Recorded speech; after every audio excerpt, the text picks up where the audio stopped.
Yeah, all set. Sick. Okay, folks, so thank you very much for joining us on this lovely Sunday evening. We have George, Crew, and Adam tonight. So, George, do you want to take it away and explain who Mr. Adam is and what he's going to be talking about? Yeah, for sure. Okay, cool. Yeah, so again, thanks for Ads for coming on and doing this for us. I think it's going to help a lot of people. Yeah, so basically I've known Adam pretty much since I've been in Dubai. We met quite early on. He rocked up to one of my training sessions. It was actually a stair training session. I knew him through a friend of a friend, and then he really loved it, loved the group training and like the family that we were.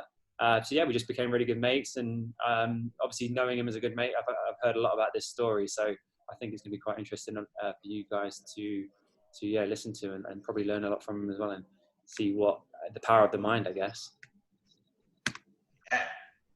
So I'm just going to admit some more people in, and because a lot of people are coming up now, and I'll let Adam take over, I guess.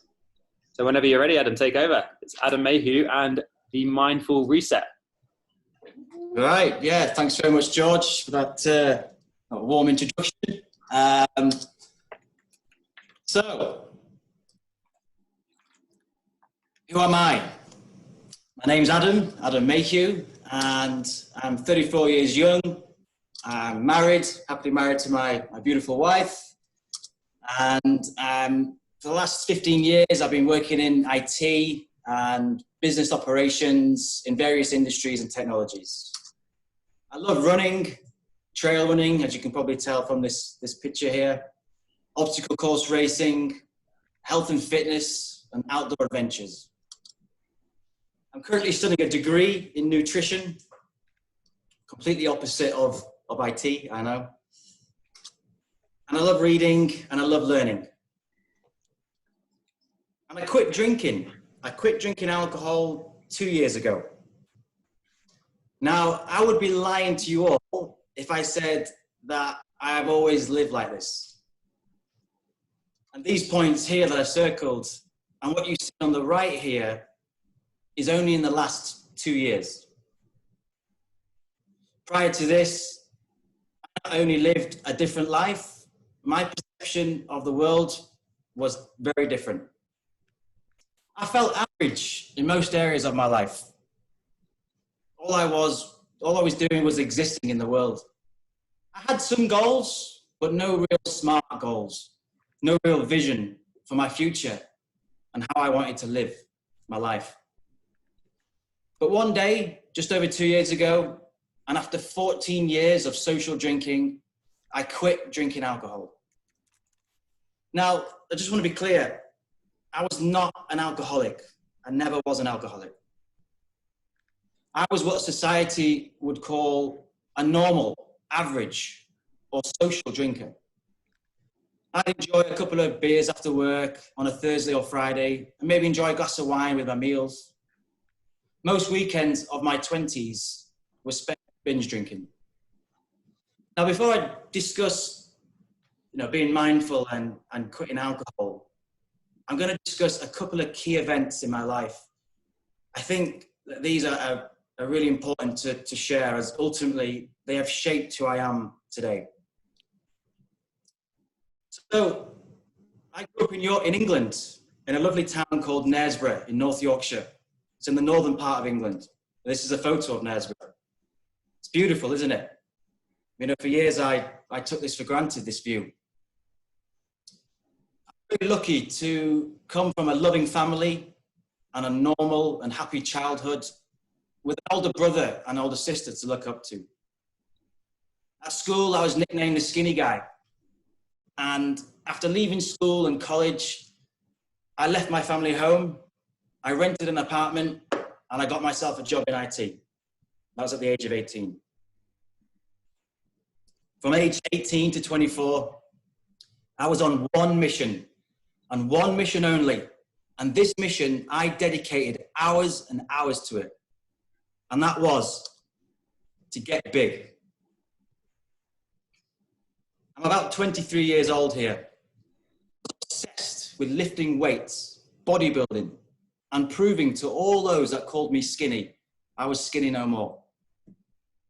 Now, you would think I was into health and fitness at this age, but in fact, I was the complete opposite of healthy. And I got addicted to this. I took all the bodybuilding supplements, protein, creatine, but I also took more than that. I took a lot of pro hormones. They're essentially anabolic steroids. In this picture, the mass that you see, anyone who knows about sport and building muscle, you can probably tell if you look at my arms in ratio to my forearms, you can still see the skinny forearms. But that's mostly water retention. I continued to do this to look good. I would train five days a week and go out at the weekends and get drunk. All the protein shakes, creatine, testosterone boosters, steroids, my body was taking a hit. And on top of that, I was partying, binge drinking every weekend. It didn't stop there. I started taking recreational drugs, cocaine, ketamine, MDMA, and ecstasy. My friends and I would go to raves, festivals, and underground techno events. I also smoked cigarettes for 10 years. I was not healthy, and my body and my heart was under huge amounts of stress.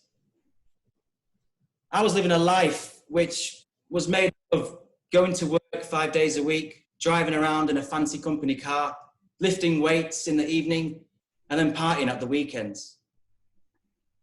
I was flying off around the world to Marbella, Ibiza, Las Vegas, partying, spending thousands of pounds that actually I did not have. This sort of fake plastic life I was living was taking its toll. And I needed to get away from my town, my friends. I needed to run away. I saved up some money in 2011. I bought a one-way ticket to Australia. Now I say saved up money, but there was something bubbling up that I had been covering up for a long time, and I'll get to that shortly. I had a great time in Australia. I backpacked around, met lots of lovely people, and I partied and I drank a lot. Coming up to 12 months in Australia, I was struggling.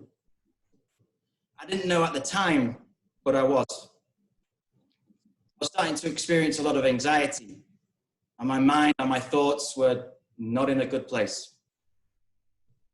I flew back to England. I immediately embraced the comforts of home, my family and my friends. And I felt better for a short while. So maybe I was just homesick.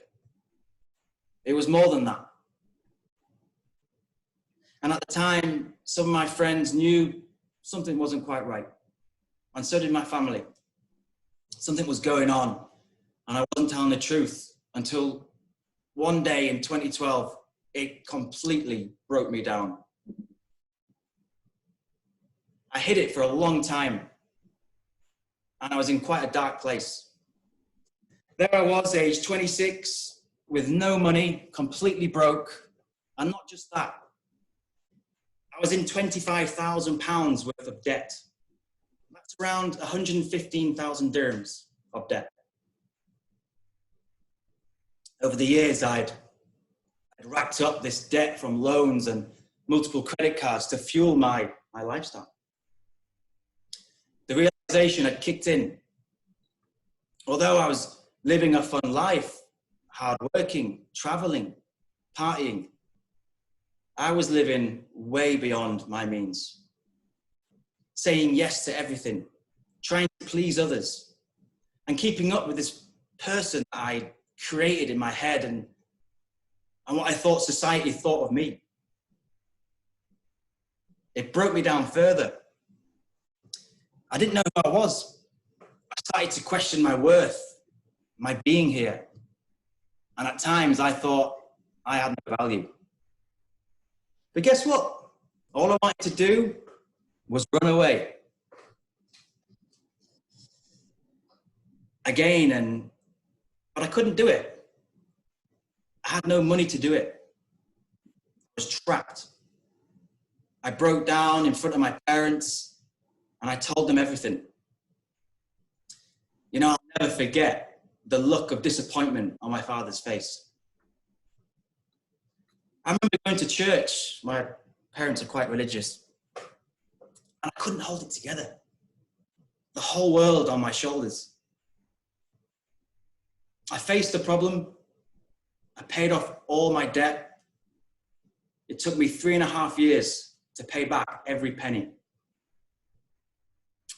I was depressed for about 6 to 8 months. And I was still going out drinking, partying, and consuming Class A drugs. Trying to deal with this situation. Today, you always hear about mental health on the news and social media. There's a lot more help now, but back then, there was not much people talking about it. There wasn't as many, we didn't really have Instagram, and I wasn't really on Instagram back then and Facebook and things. I did meet a group of guys at the gym who were actually really good to me, positive, sensible. But I was still attached to old habits. Then in 2013, someone saved me. She walked straight into my life, to my side, and rescued me. She didn't know at the time, but she did save me. She's still by my side now. I married her. She's my wife. Although I had found the love of my life, there was a problem. There was still a problem. I was still hanging on to old habits. I would go out binge drinking and occasionally consuming Class A drugs. And over time, I stopped going to the gym as much. And that muscle started to turn to fat. I was still eating like a bodybuilder. My mind was still cut up in this bodybuilding sort of mindset. But not going to the gym as much. I just ate protein all the time. Like I didn't know how to eat any other way to eat. I knew that when I paid off all my debt, I was going on another adventure. And this time with now my wife. In 2016, we moved to Dubai. I'd visited here quite a few times before, because my sisters lived out here for 10 plus years. What an incredible, vibrant and diverse city, welcoming and full of culture. This was an adventure. We met new friends, great friends, and enjoyed the city. But I very quickly picked up a new hobby. It's called brunch, which a lot of us expats do when we come over here. 12 hours of drinking, 14 hours of non-stop drinking. For the first 12 to 18 months of living here in Dubai, I partied so much, and at times probably worse than back home. And one day, after a heavy night out, I was so lethargic, full of worrying, stress, and anxiety running through me. I sat by the pool and I was searching for some kind of herbal supplement online, some kind of herbal pill to fix me, like a Limitless pill from the movie. So I brought some herbal energy pills. Again, not fixing the root cause of the problem, not being mindful. In 2018, I sat down and I meditated. I did it again the next day, and again the next day, and again the next day. Just for 10 minutes a day. You know, experts estimate that the mind thinks between 60,000 to 80,000 thoughts a day. That's an average of 2,500 to 3,300 thoughts per hour. When do you ever stop and think about nothing? From that day, I started to pay attention to how I was feeling, what was making me happy in my life, and what wasn't. I began to make small changes, positive changes, healthy decisions. And in April 2018, after my stag do, some parts of the world, they call this a bachelor party. I was very drunk, and as all guys do on stag and bachelor parties,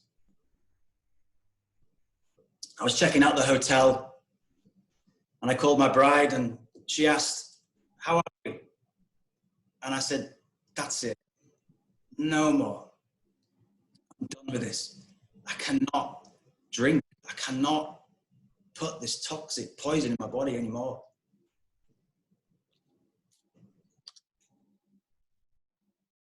As I mentioned, things started to change. I started to look into some of the things I've been curious about.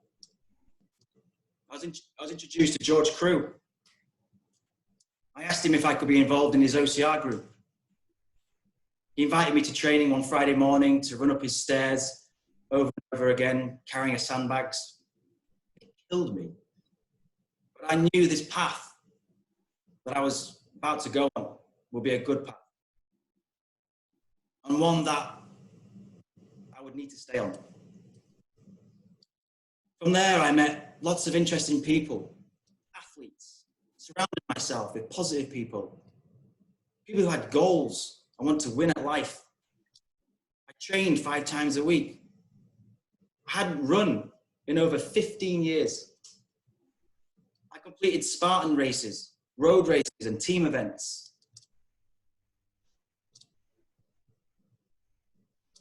I found a tribe. And you know, what's going on right now in the world, having a tribe is crucial. If you're not part of a tribe, join one. Join this one. Did you know that you are the average of the 5 people you spend the most time with? So the 5 people around you are crucial to your life. And that's in all parts of your life. I don't blame any of my friends back home for what I did in my past. We had a lot of fun. They are good people with good hearts. They're my mates. In January 2019, I ran my first marathon. This was actually a decision I made after watching Marcus Smith complete his 30 marathons in 30 days. What an inspiration. People who have run marathons know what this is all about. It hurts, but you learn so much. I sat down with George, my coach, and one of my goals was to get me on a podium. I'd never stood on a podium my whole life. He said, "Done deal." And before I started training, I ran 5K in 36 minutes, and I had to stop 4 times. George coached me, and within weeks, I knew 5K PB, 20 minutes. It's amazing what happens when you focus and apply yourself. I honestly believe that you can have anything in this world if you really want it. That's the first time I ever stood on the podium in my whole life. One of many goals now achieved. In June 2019, I took part in the Inner Fight Into the Darkness event. Some of you know what this event is. It's 50-50-50, so it's a 50K cycle, 50K run, 50K cycle. I ran it 50K on a cycle track in the middle of the desert, in the middle of the night. No music, no cheering crowd. It was so quiet out there. You could hear a pin drop. I didn't want a medal for this. It wasn't about a medal or finish a t-shirt. I needed to know what another 8K was on top of a marathon. It hurt, but you learn so much. I'm sure there's some ultramarathons that are marathons, runners that are connected onto this. You know this, you know what it's about. If any of you attended last week's presentation by Zoe on well-being, she said, increasing your well-being has a ripple effect. She's absolutely correct. You start living again, create new rituals, the foods you consume, your sleep.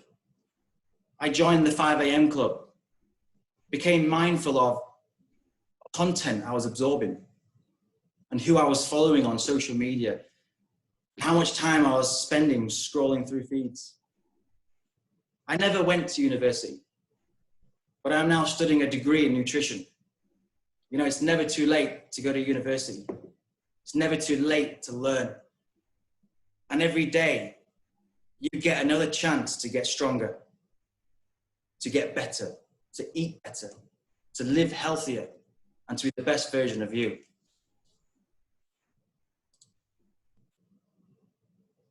You know, many people have asked me, why did I stop drinking alcohol? Why did I drink? Why can't you just have 1 or 2 drinks a week?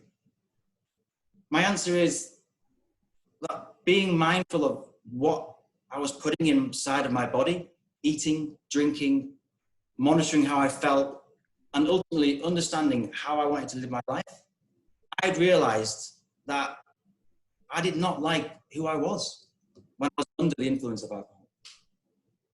Although I had lots of fun joking and laughing with friends and family, at times I just didn't like my thought process.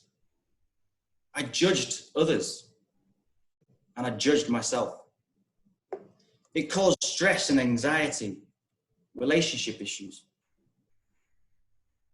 I would have a victim mindset and I'd blame the world when things were not going right for me. Like running late for work, for example. I would blame everyone else. If the person in front of me was driving slow, for example, I blame them. I was to blame. Not being mindful, not getting your shit together. So, what was my life without alcohol? Well, time. You gain so much time. If you wake up hungover or feel a little sluggish, it affects what you want to do that day and can cause you to waste time, not being mindful and focused on your goals or spending time with your family or whatever you need to get done. Better sleep. When you drink alcohol, it affects the quality of your sleep, making you feel tired and sluggish. It actually disrupts your sleep cycle, no matter how much you have, how little you have. It disrupts your sleep cycle. You may fall into deep sleep quicker. This is why some people find drinking alcohol helps them drop off to sleep. But as the night goes on, you spend less time in deep sleep. Weight loss. Alcohol is just empty calories. That means there's no nutritional value. Alcohol drinks contain around 7 calories a gram. That's almost as many as pure fat. More money. Naturally, you save more money. And some people that I speak to, some entrepreneurs, they say actually they make more money because they're challenging their energy on being an entrepreneur. Relationships, improve relationships. My relationships with people improved. That's what happens. And it doesn't, if you go out drinking and they're drinking and you're not, the relationships improve with family and friends and partners. Better hair and better skin. Alcohol causes dehydration. And this can make your skin and eyes look quite dull and lifeless. People who regularly drink may have this reddish sort of complexion across their nose and cheeks. when they get rid of alcohol, they can disappear. More clarity, focus, and energy. I used to be quite grumpy on Sundays that followed after drinking. I didn't want to get out of bed. I just sit there watching rubbish TV and eating food that wasn't particularly great in nutritional value. When you significantly reduce or quit, your energy levels go through the roof.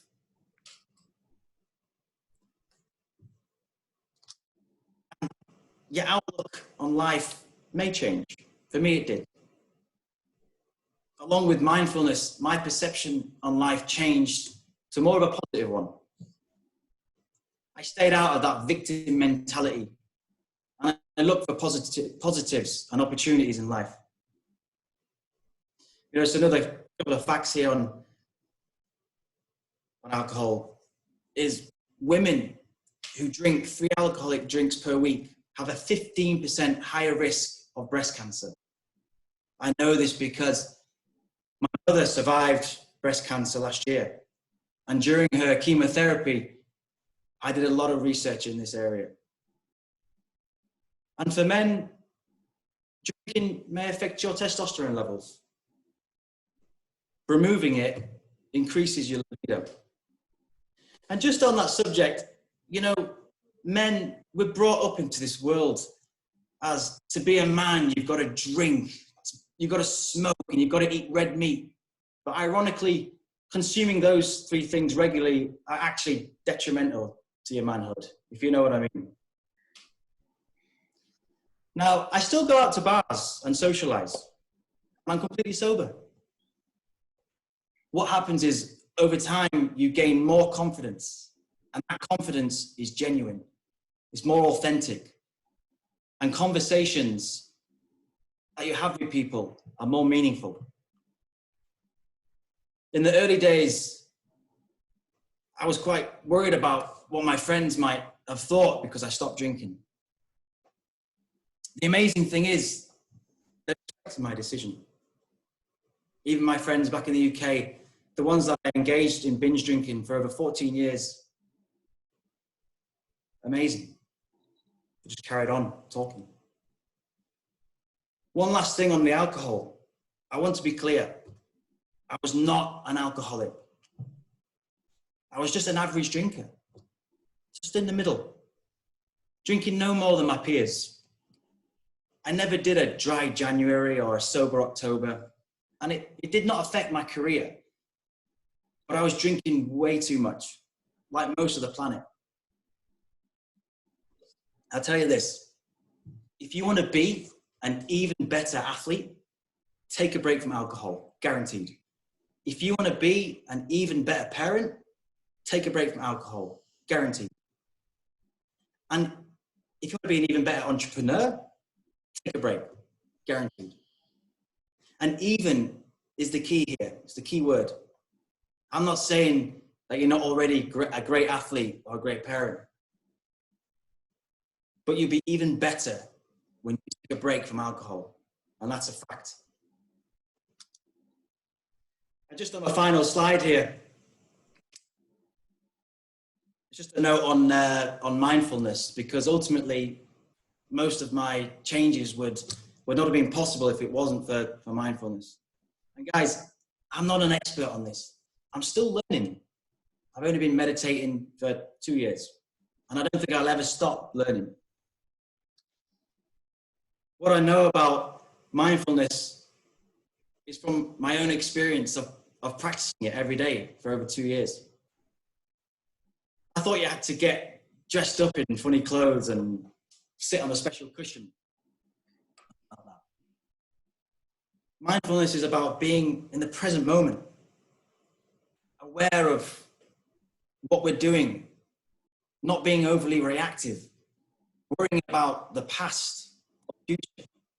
So the past is done, and the future has not even happened yet. The time is right now, the present moment. So it helps you slow down. You know, someone said to me, I don't have time to meditate.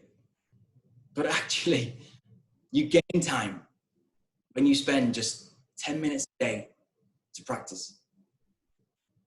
And really, those people that say they don't have time, what they're really saying is it's not a priority for them right now. It's not as important. You look inwards and get to know yourself better. When you're mindful, you will learn how your mind is working, and you may learn what causes certain behaviors. It helps you focus and concentrate. If you have never practiced mindfulness, you will not realize how hard it is to concentrate on the breath. But over time, you learn to be present and stay focused. In order to start and tackle the day ahead, you've got to be in the right state of mind.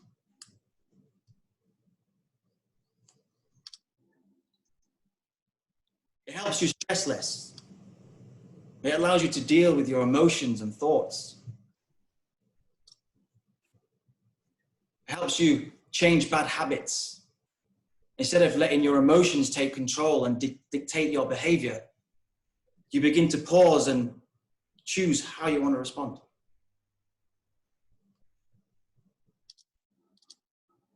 It helps you be more resilient. You know, 4 weeks ago, I was made redundant from my job due to the current situation, the COVID-19. My colleagues and I were let go, and the company closed the Dubai office. Now, I had two options: be a victim of the situation and blame COVID-19, or look at the opportunities. Not gonna lie, I did play the victim for a couple of hours, but then I carried on. I took control of my situation. I quickly accepted and saw it as a blessing. I carried on doing what I was doing. I reached out to people and helped them. You know, I've written some blogs and articles on LinkedIn on how to stay focused during lockdown and how to lead virtual teams during lockdown. And I'm studying additional courses, and I've attended many webinars over the last sort of 4 weeks. It leads to self-acceptance and compassion for others. You acknowledge your thoughts and feelings without judging them. And you also stop judging other people. You know, when we judge or feel judged, we automatically limit our opportunity to learn from others. It's wasted energy. And it can lead to a more enjoyable and fulfilling life. And this is not because life got better, but because you see it differently. You stay mentally healthy, and you don't ruminate on the things that aren't worth your time and energy. You know, my wife said to me not so long ago, she said, ever since I quit alcohol and practiced mindfulness, I'm the happiest she has ever seen me.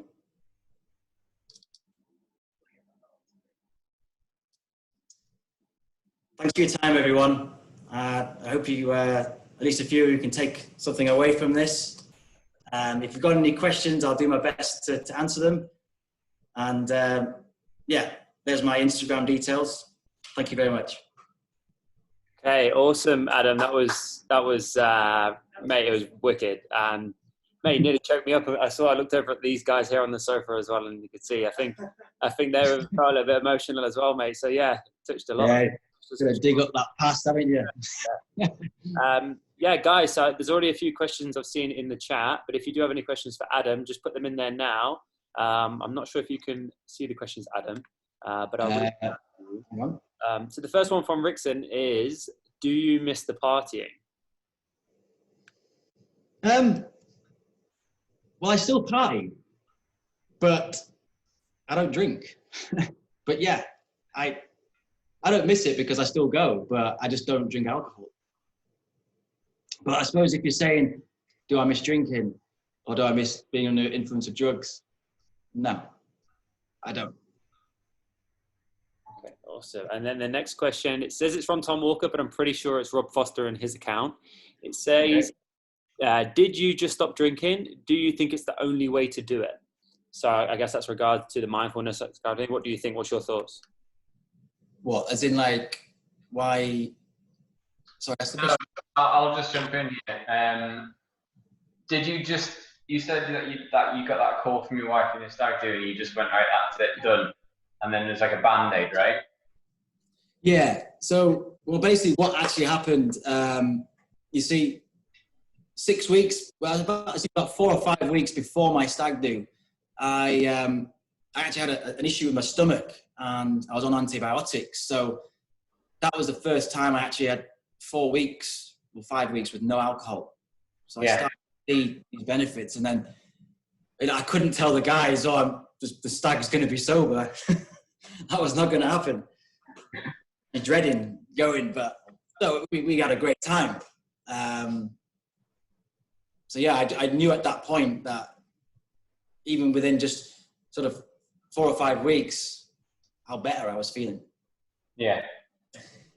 I mean, we binge drinked no more than any other sort of event, but I just knew that was it. I'm done with this. I can't do it anymore. Years of doing it, too much. Thank you. Ads, do you mind unsharing your screen? Yes. Just so we can see people's faces. And then we'll move on to the next question. How do I? Oh yeah, stop share. There we go. All right. We have faces.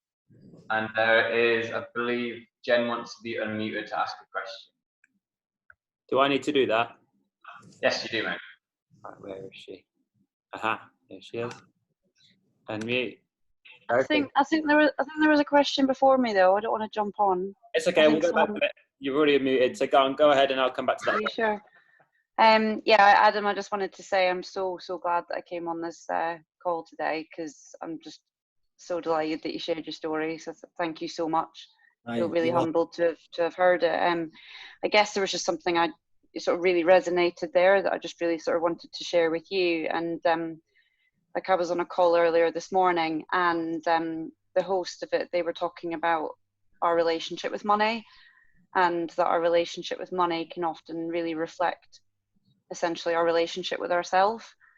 And when that host was saying that, it really just sort of made me think that how true that was. I've had a lot of issues with money and debt in the past, and to an extent still do, but essentially I'm getting there because I am now being very, very honest with myself and very honest about the struggles that I have with my mental health and everything. And I feel that once you're honest with yourself in one thing, everything then just almost takes it's like a domino effect, that you're then honest with your money, you're honest with your health, you're honest with your relationships with people, and just everything you're saying there, I was just nodding away and crying a little bit as well. So I just want to say thank you. So yeah. You're welcome. Yeah, thank you very much. Okay, awesome. Thanks, Jenny. Okay, next one is from George Blackwell. He said, how difficult was it to give up alcohol and the partying? Were there any withdrawal signs or anything in particular you missed from the highs of alcohol? No, because there's whenever alcohol presents itself to me, there's 2 words that go through my head, and that's think tomorrow. I remember you telling me that. What do you want to get out of tomorrow? And unfortunately, well, not unfortunately, but when we were out drinking, well, when they were drinking, I had to get up at 4 a.m. the next day to go run in Choker or go trail running. So it's setting those small goals. If you've got goals in your life, if you think alcohol is going to hinder on it, why drink it? Yeah. To answer your question then. The next one's from Marcus. It's not really a question. He said you'll always be special because you're from Yorkshire. Don't know what sort of special he means. Okay, next one. 11 toes, it's all good. That's pretty cool. Okay, next one, it says tips for starting meditation, any useful apps, time of the day, And how long initially for? So when you start, I guess, how long would you normally do it for? Yeah, that's a good question. So I use the Calm app, and I pay for the full app. And to get started on the Calm app, they have like 7 days of Calm or 21 days, and that within that they sort of teach you sort of the breathing techniques and things like that. But I still use the app, but I because there's two types of meditation. You can either have guided or non-guided, and guided is good to get you into it. But I don't really do the guided anymore. I've not done for about 12 months. I've sort of learned how to do it. For me, look, it's personal preference. You'll have to find what works for you, like what time of day. I mean, for me, I do it first thing when I wake up. So, well, actually, I wake up and I take my heart rate, my HRV4, and then I do 10 or 15 minutes of mindfulness. And sometimes I do it twice a day, in the afternoon, after work, or just if I know there's a lot going on up there. And don't get me wrong, I still stress and things, but I'm able to just know when I'm doing it and when I just need just 5 minutes just to stop. Yeah, so it's the Calm app, and it's up to you which time of day you want to do it. Just find what works for you. Awesome stuff. Okay, guys, any more questions? I just see there's a lot of people sharing and saying thank you, Ad. So yeah, loads of people saying thank you. Yeah, mate, I think everyone, I was shocked and I think it was awesome. So thanks for sharing, mate. I think everyone can agree it was really good to hear, and I'm sure it would have helped a lot of people. But yeah, guys, if you do have any questions, drop it in the chat now, and yeah, I guess that'll be it. I guess, Rob, what do you think? Yeah, there's just loads of love coming for you, to be honest. There's thank you for sharing. I think people who share their stories, especially when they've been through quite a lot and you've got through it and you're happier for it, I think it's really good to share and inspire others. 100%.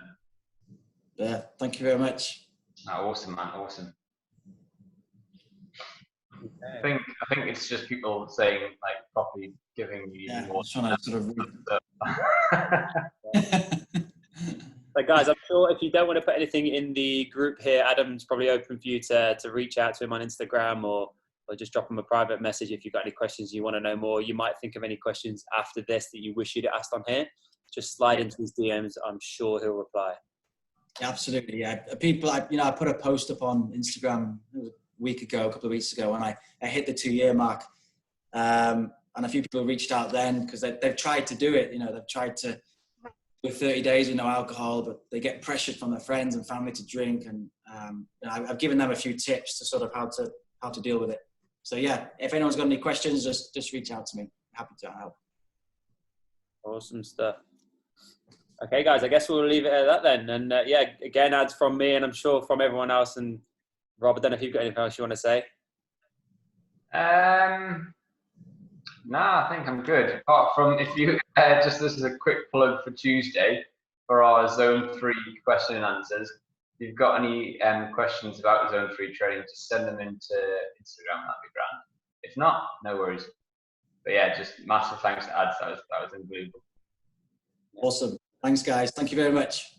All right, guys. Thanks a lot, and we will see you all on Tuesday for Talk Tuesday. Great. See you there. See you later.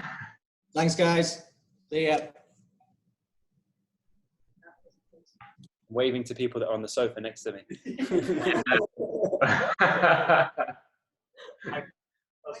want to stop recording?